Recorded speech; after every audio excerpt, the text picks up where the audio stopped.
Hello everyone, this is Dr. Prerna Singh and it's my first YouTube video. So I'm just going to start with a very simple topic which is process costing. Though I'm not going to be very particular about accountancy or costing subjects in my YouTube channel, but still because it is one of the favorite subject, so I'm just going to start with it. So basically, what process costing is? Process costing refers to the cost accounting methods that is used for assigning production cost to the mass-produced goods. It is particularly applied to only in only those organizations where a particular process is followed for the production. So we can say where the mass production system is being followed, those particular organizations are going to follow the process costing system. Okay, so for example, if we talk about any industry like petroleum organization, uh, which is in the production process of petroleum or any kind of oil procedures, those industry will be like food industry, oil industry, chemical processing industries. These industries will have to follow the process costing method because I know there are n number of systems and number of costing systems available for any organization, but this process costing system provides them a particular platform where they can calculate the costing of each individual process. Okay, so the first slide is going to give you a brief idea like which kind of industries use the process costing methods, and the output of one process will become the input of the subsequent process, because it is a kind of process. Because I'm just saying this, that oil is going from one process to the finished product destination, so it will be going through A, B, C, D, and etc. etc. Okay, so this is a platform which is being provided by process costing to these organizations. So first we have to understand these process accounts, normal loss accounts, abnormal loss, etc. So, before going further, we need to understand what is the basic difference between job contract costing versus and process costing. See, contract costing is very specific because contract costing will apply upon a particular contract, but it is not the case with process costing, because process costing is related to the mass production. It is not at all specific.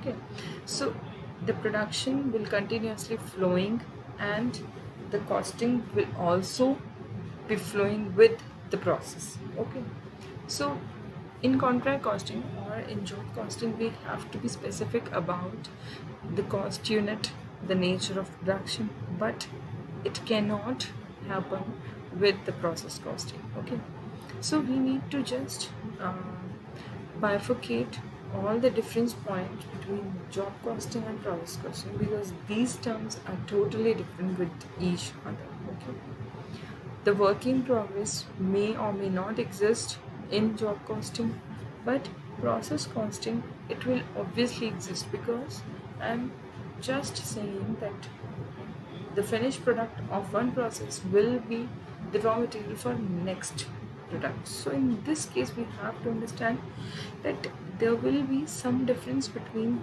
both the work in progress. Okay.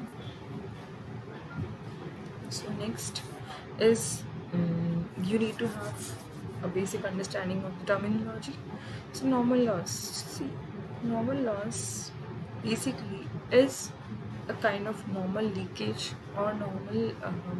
Suppose if we are producing oil, so there we need to understand that there must be a normal leakage in any kind of container we are storing that oil. So that is called normal loss. Okay, but if we are talking about contract costing, it is not necessary that there will be any kind of normal loss. Okay, but now we compare it with abnormal loss. Abnormal loss is a different thing.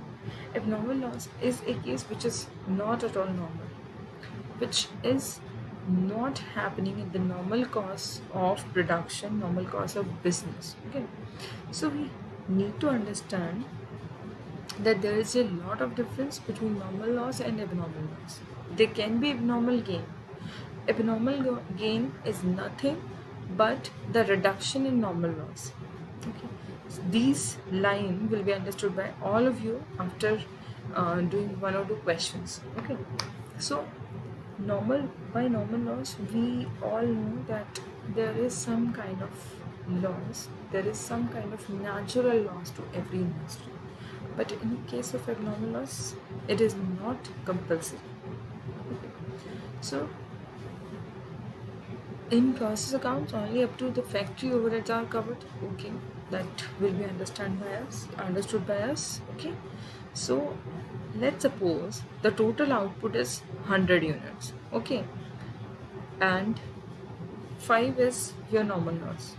So sorry, so our total output will be 95 units. Okay, and if it is showing in the books of accounts 97 units, so we'll understand that 2 units will be your abnormal gain. How did it happen? We'll get to know it very soon. So there is one question I'm going to do. Okay, so first we have to just understand what they are saying in this question. Product passes through 3 processes, A, B and C. Okay, there are 3 processes, A, B and C. So wastage of process A was sold at 25 paisa per unit, no problem, and that of process B at 50 paisa per unit, and process C at rupees 1 per unit.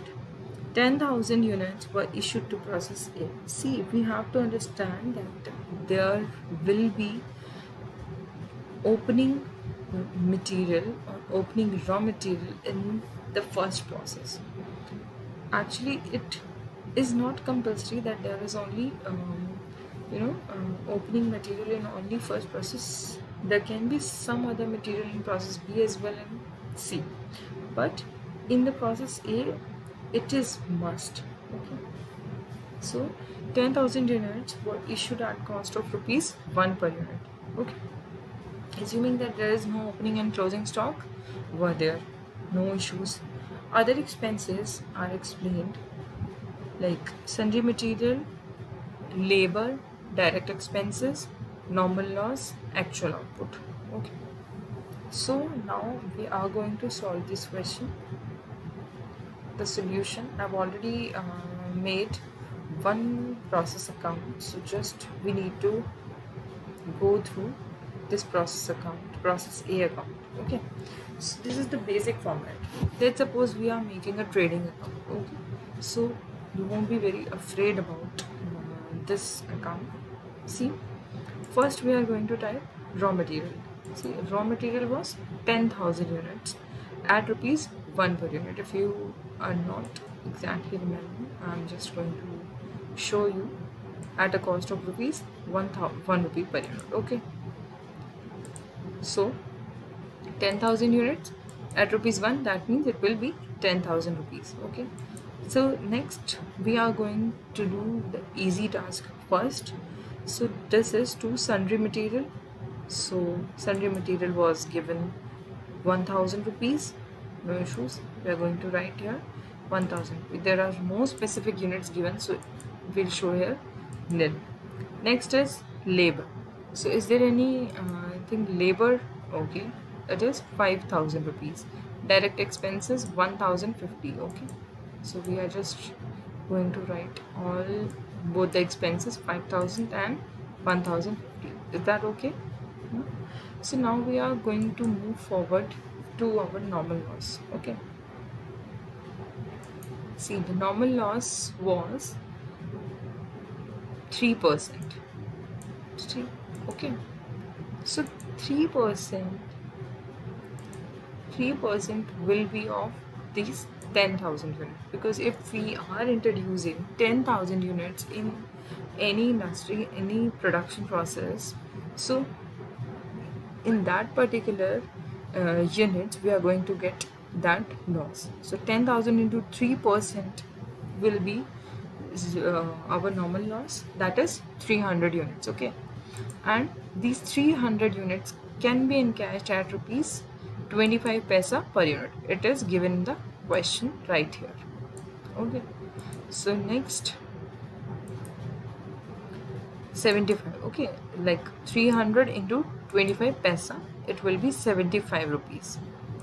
Now before going towards this abnormal loss thing, we have to calculate this thing, which is our output, and it is given in the question. Sorry, output is given as 9500 units. So let me tell you, if there were 10,000 units that we introduced in our business, okay, so our actual output is 9500 units, so there must be a loss of 500 units in our production process.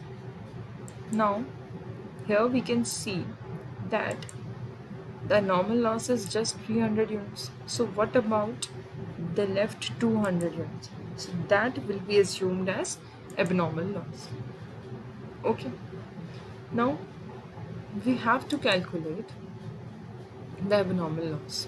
How can we calculate the amount of abnormal loss and the amount of output which is to be transferred to the process B account? Okay, so there is one formula. We have to sum up all the expenses, like I've done here. It is 10,000 plus 1,000 plus 5,000 and plus 1,050, like we usually do when we calculate cost per unit of anything.